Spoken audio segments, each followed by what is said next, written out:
Hola a todos, mi nombre es María Eugenia Pérez y estaremos trabajando el tema 6, sexualidad y derechos, derechos sexuales y reproductivos en el marco internacional.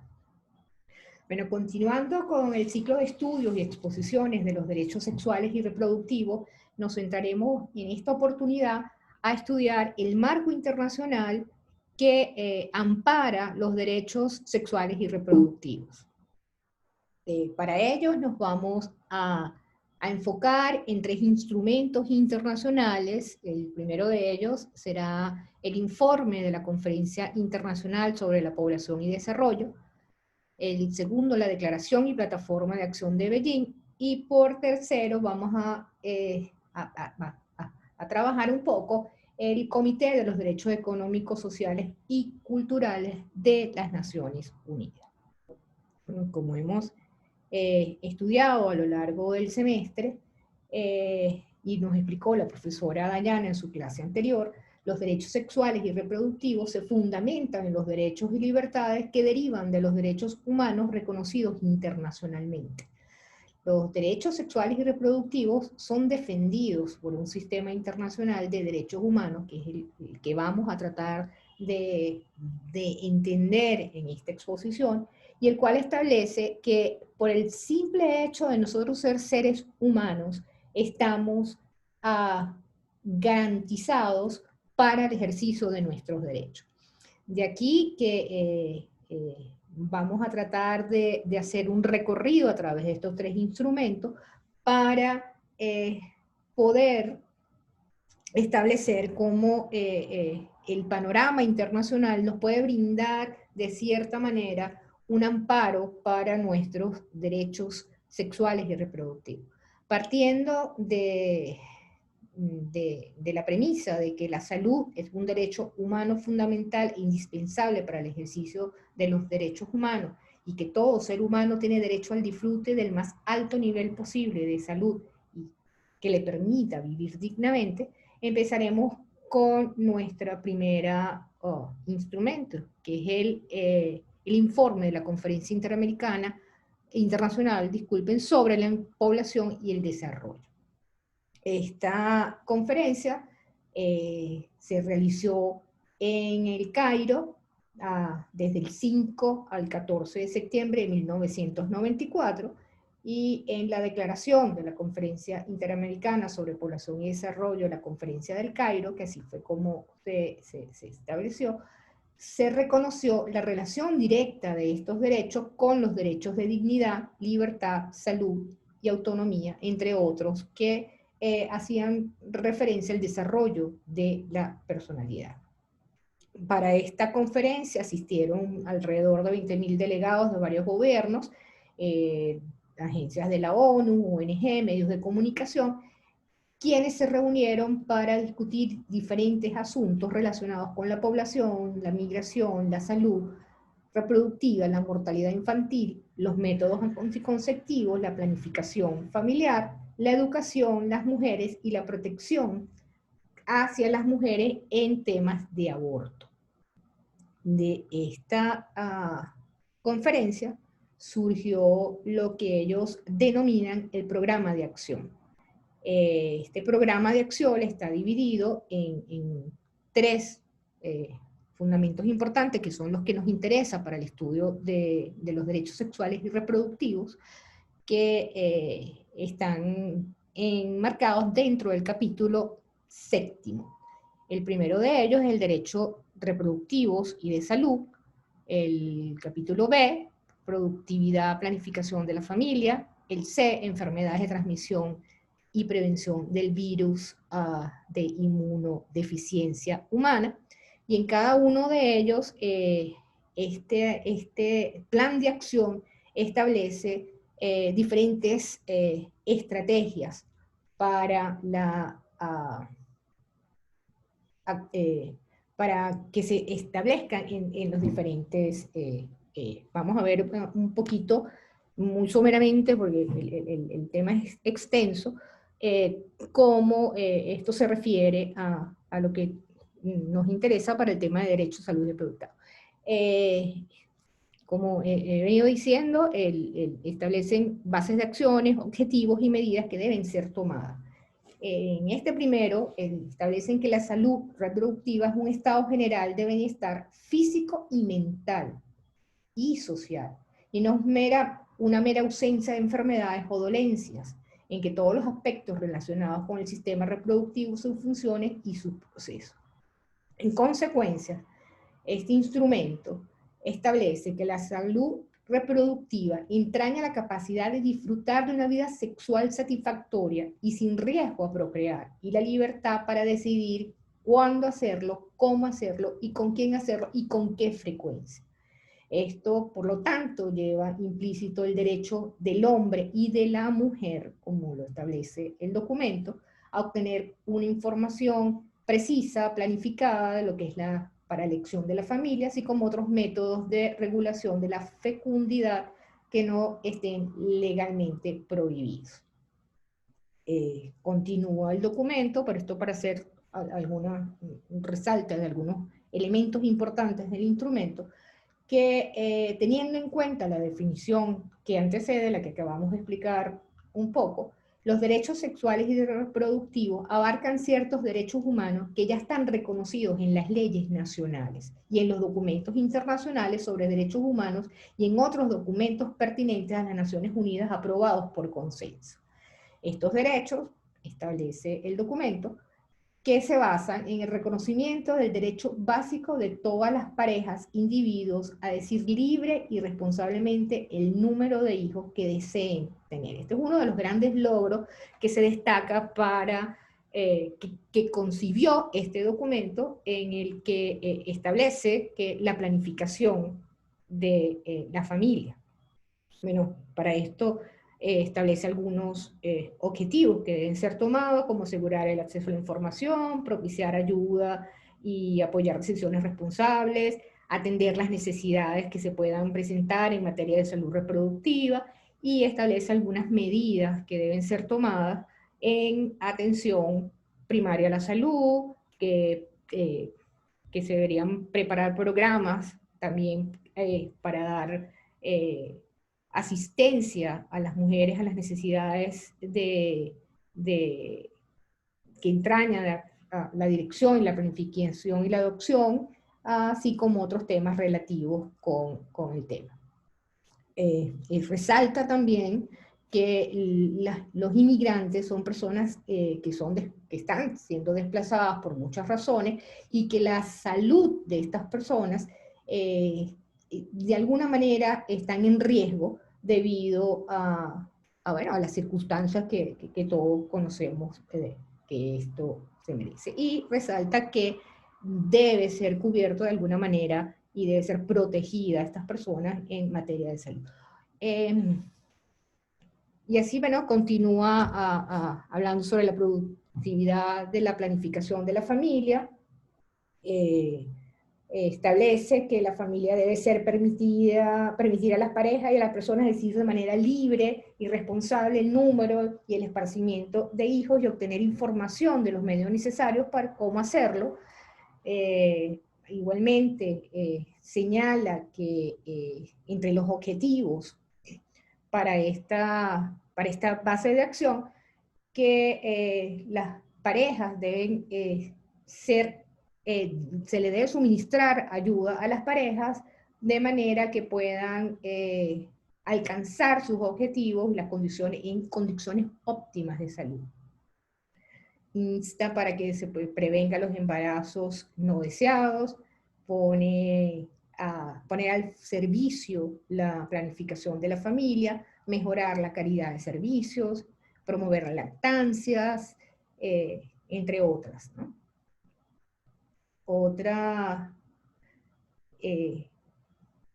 Y bueno, establece que las medidas que se deben estar tomando, que los gobiernos deben utilizar medios que disponen para apoyar la libertad de elección de planificar, que todos los países deben evaluar la magnitud del problema, y establece o pone una serie de medidas del 7.7 al 7.26 que deben ser tomadas en base a Igualmente, establece el plan de acción, los objetivos y las medidas que se deben tomar. Recordemos que este instrumento se firma en 1994, cuando existía en ese momento una condición epidemiológica que representaba en aquel momento una preocupación para los estados, que llevaron a esta conferencia a determinar esta serie de bases de acción, objetivos y medidas que vemos aquí en la gráfica, ¿no? Una cosa importante que quiero señalar en este punto es que este instrumento habla de hombres y mujeres. En ningún momento el instrumento se especifica solamente a las mujeres. Y quiero hacer esta aclaratoria antes de pasar al próximo documento, que es la plataforma de Beijing, por lo siguiente, y ya lo vamos a ver, cómo de un año a otro hay un cambio en el marco internacional de los derechos sexuales y reproductivos referente a las mujeres. Vamos a pasar entonces a conversar un poco sobre la declaración de la plataforma de Beijing. Bueno, esta plataforma de Beijing se produce un año después, o se desarrolla un año después, en 1995, donde se celebra la cuarta Conferencia Mundial sobre la Mujer, con una asistencia de 17.000 participantes y 30.000 activistas de gran diversidad y distintas procedencias mundiales, donde la participación, y esto es importante resaltar, la participación de las teorías feministas tuvieron una gran relevancia, perdón, de las corrientes feministas tuvieron una gran relevancia. El objetivo de esta asistencia era era todo en común, y es que la igualdad de género y el empoderamiento de todas las mujeres. Esto no implica que el instrumento, y no lo dije en su momento, el instrumento anterior, de alguna manera, el que habíamos hablado, el informe de la conferencia, ya había resaltado algo sobre el empoderamiento de la mujer, pero no es aquí, hasta 1995, con la participación de todas estas activistas, que se logra un instrumento con mucho más énfasis hacia la mujer. Bueno, la plataforma de Beijing, después de los estudios, de las reuniones, se definieron 2 esferas de preocupación. Si nos fijamos, estas 2 esferas todas están dedicadas a la mujer y el medio ambiente, la mujer en el ejercicio de poder y la acción de decisiones, la mujer la economía, la mujer la pobreza, la violencia contra la mujer, los derechos humanos de la mujer, educación y capacidad de la mujer, mecanismos institucionales para el adelanto de la mujer y en la salud, que es el tema que nos compete en esta presentación, así como mecanismos institucionales para la mujer. Igualmente que el instrumento anterior, la plataforma de Beijing se plantea unos objetivos y medidas. Haciendo un poco, someramente, porque es un instrumento bastante largo, es un documento de 365 páginas que merece realmente que se estudie, y una presentación única y exclusiva para él, establece algunas dimensiones en materia de derechos de la mujer que debemos reconocer y valer realmente lo que este instrumento significa para el derecho de la mujer en todos los ámbitos que el instrumento ratifica, ¿no? o menciona. El instrumento, bueno, cuando habla de la mujer y la salud, dice que la mujer tiene el derecho a disfrutar el más alto posible de la salud física y mental. El disfrute de ese derecho es esencial para la vida y el bienestar y la capacidad de participar en todas las esferas de la vida pública y privada. La salud no es la ausencia, establece el documento, de enfermedades o dolencias, sino un estado de pleno bienestar físico, mental y social. La salud de la mujer incluye un bienestar emocional, social y físico. Contribuye a determinar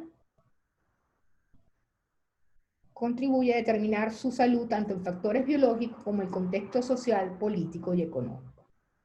Asimismo, el documento establece que el acceso a los recursos básicos de la salud, incluidos los servicios de atención primaria, no son equitativos y se perciben de manera desigual cuando se trata de la mujer. Dice que las mujeres, las oportunidades de la mujer también son diferentes y desiguales en materia de relación de protección y promoción de mantenimiento de la salud. El documento resalta que los gastos de salud pública y ciertos casos de ajuste estructural como empoderamiento de los sistemas de la salud pública deberían los países especialmente hacer un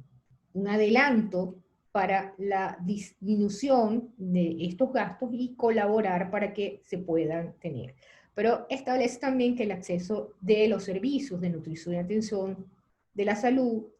la discriminación contra las mujeres, consecuencia frecuente de la presencia por los hijos varones, pone en peligro la salud de las mujeres. Y así el documento va haciendo un énfasis sobre todo lo que es referente a la salud de la mujer y establece que la salud reproductiva es un estado general de bienestar físico, mental y social y no una mera ausencia de enfermedades o dolencias, y en todos los aspectos relacionados con el sistema reproductivo, sus funciones y procesos. En consecuencia, la salud reproductiva entraña la capacidad de disfrutar de una vida sexual satisfactoria y la libertad para decidir hacerlo o no hacerlo cuando y con frecuencia que esta última condición conlleve. Si vemos este punto, también el documento anterior hacía referencia a él, pero en el documento anterior hablaba de hombres y mujeres, no hacía la especificación solamente de la mujer. En cambio, la plataforma de Beijing ya lo resume o lo engloba solamente para el tema de la mujer. Y así a lo largo del documento va abordando diferentes temas, va definiendo lo que son los derechos de la mujer, los reconocimientos que se deben hacer. Además, establece que la salud de la mujer está expuesta a riesgos particulares debido a diferentes faltas de servicio y insta a los gobiernos a que por favor dediquen parte de los recursos para ello. El documento se divide en varios objetivos, establece varios objetivos estratégicos. El primero es fomentar el acceso de la mujer durante toda la vida a servicios de atención de la salud, información y servicios conexos adecuados, de costo y de buena calidad. Fortalecer los programas, que es el objetivo estratégico C2, fortalecer los programas de prevención que promueven a la salud de la mujer, tomar iniciativas en que tenga en cuenta esto referente al objetivo estratégico C3, tomar iniciativas en que tenga en cuenta el género para hacer frente a las enfermedades de transmisión sexual, el VIH, SIDA y otras cuestiones de salud sexual y reproductiva. El objetivo estratégico número C4 insta a promover la investigación y difundir información sobre la mujer. El objetivo C5 establece que se deben aumentar los recursos y supervisar el seguimiento de la salud de las mujeres y establece algunas medidas que se deben adoptar. Bueno, como les dije, el documento es bastante amplio, bastante largo, es un documento que ampara a los derechos de las mujeres en todas las diferentes esferas que se nombraron anteriormente, y el mismo, a través de sus diferentes objetivos, va estableciendo cuáles son las medidas que se deben adoptar y que los gobiernos deben actuar. Cuando se refiere al objetivo estratégico C1, insta a los gobiernos a adoptar en colaboración con otras organizaciones no gubernamentales y organizaciones de empleadores y trabajadores y con el respaldo de estas instituciones para que este objetivo de fomentar el acceso a la mujer durante todo el día a los servicios de salud se pueda hacer cumplir. Y así, a lo largo de sus 5 objetivos, ellos van instando y van pidiéndole a los gobiernos que por favor vayan adoptando las medidas de acuerdo a cada uno de estas instituciones. Bueno, como he estado resaltando, lo importante de este documento es que engloba los derechos de las mujeres. Continuando con nuestra presentación, pasamos ahora a lo que es el Comité de Derechos Económicos y Sociales. Este comité es un órgano compuesto por 18 expertos independientes, donde ellos establecen una serie de mandatos, le pudiéramos decir, para que los estados, partes signantes, velen por el cumplimiento de los derechos sexuales y reproductivos. Pero aquí quiero hacer énfasis nuevamente de que este documento habla del derecho humano de la salud de hombres y mujeres, no solamente el derecho a la salud de la mujer, sino también al de hombres y mujeres, igual que el primer documento que vi. Este documento establece que la salud es un derecho humano fundamental, indispensable para el ejercicio de los demás derechos. Todo ser humano tiene derecho al disfrute al más alto nivel posible de la salud que le permita vivir dignamente. Asimismo, establece que la salud está estrechamente vinculada con el ejercicio de otros derechos humanos que depende de este derecho y está enunciado en la Carta Internacional de Derechos. En particular, él establece que o resalta que el derecho de la salud está ligado directamente con el derecho a la alimentación, a la vivienda, al trabajo, a la educación, a la dignidad humana, a la vida, a la no discriminación, a la igualdad, a no ser sometido a torturas, a la vida privada, al acceso a información y libertad, asociación de reuniones y circulaciones, entre otros derechos y libertades que establece. El contenido normativo de este documento establece lo siguiente. El comité interpreta el derecho a la salud, definido en el apartado primero del artículo 12, como un derecho inclusivo.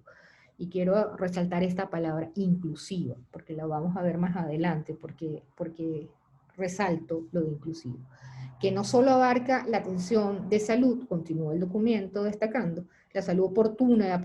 apropiada, sino también los principales factores determinantes de la salud, como el acceso al agua limpia, potable, las condiciones sanitarias adecuadas, el suministro de alimentos sanos, una nutrición adecuada, una vivienda adecuada, condiciones sanas en el trabajo y en el medio ambiente, el acceso a la educación e información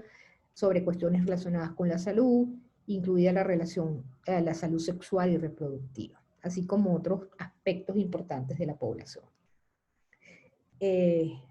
Continúa el documento resaltando que para poder nosotros considerar este derecho en todas sus formas y en todos los niveles, abarca algunos elementos que tienen que ser condiciones prevalecidas y que dadas por los estados. Por ejemplo, el derecho a la disponibilidad. Ellos dicen que, bueno, no simplemente el que exista tener el derecho de salud, pero que el Estado debe contar con una serie de establecimientos que permitan la disponibilidad para el acceso de servicios públicos de salud y en atención a la salud. Pero,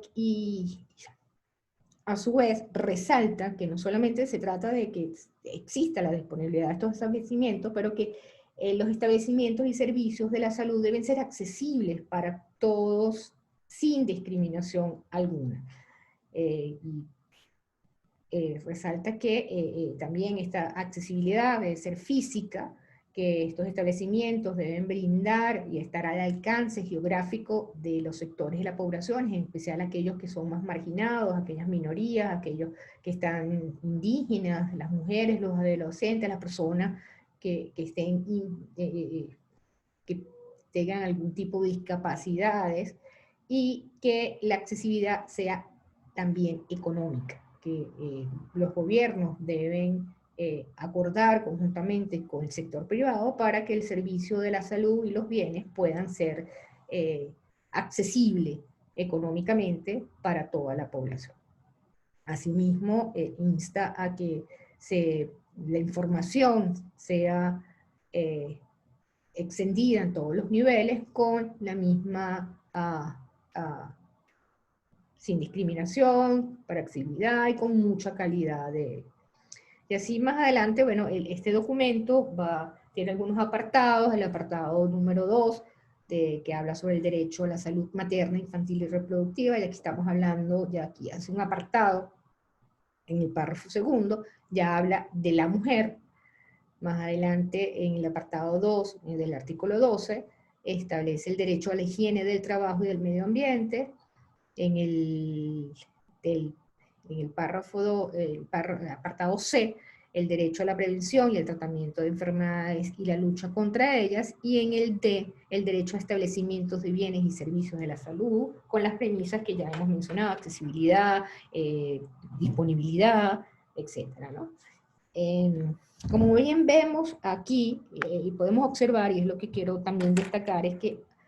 habla de forma general, no especifica en ninguno de los planteamientos de solamente hacia la mujer. Más adelante, sin embargo, el documento establece cuál es el alcance general de este artículo, y habla sobre la no discriminación, igualdad de género, habla un poco sobre las perspectivas de género, la mujer y su derecho en la salud, que es el caso que nos compete, y sobre los niños adolescentes, las personas mayores, las personas con discapacidad, los pueblos indígenas,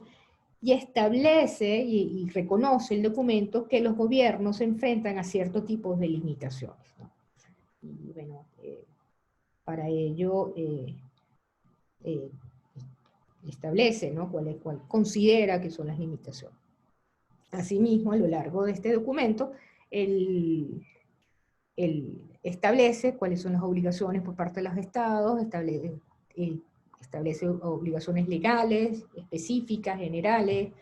internacionales, y obligaciones básicas en materia de violaciones de obligaciones a respetar. Asimismo, establece cuáles son las violaciones que, disculpen ahí, cuáles son las violaciones que pueden ser presentadas en distintas ocasiones, violaciones y obligaciones que se deben cumplir, ¿no? Y también resalta un poco lo que es la aplicación en el plano nacional, la legislación del marco, los indicadores, habla un poco de los indicadores de lo que se está llevando, y marca los recursos y cuentas. Bueno, esta ha sido someramente una presentación de estos tres diferentes documentos, de lo que podemos rescatar de estos tres documentos, que es importante que señalemos, como yo le dije, el primero y el último, hablan de la condición del derecho a salud sexual y reproductivo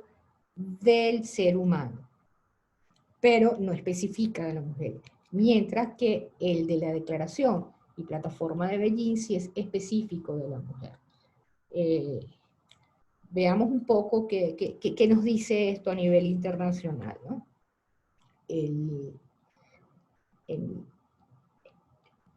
Aquí encontramos ciertas diferencias. El Comité de Derechos Sociales, Económicos y Cultural este comité es el que se encarga de velar que los estados cumplan con los pactos y las obligaciones que se establecen allí en este documento. Es decir, que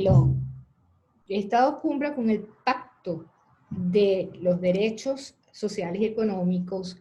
y sociales y culturales, ¿verdad? Entonces, pero este derecho que yo me refiero, que estamos haciendo resaltar aquí, se refiere a derechos a hombres y mujeres, que es lo que quiero que resaltar, ¿no? Por otra parte,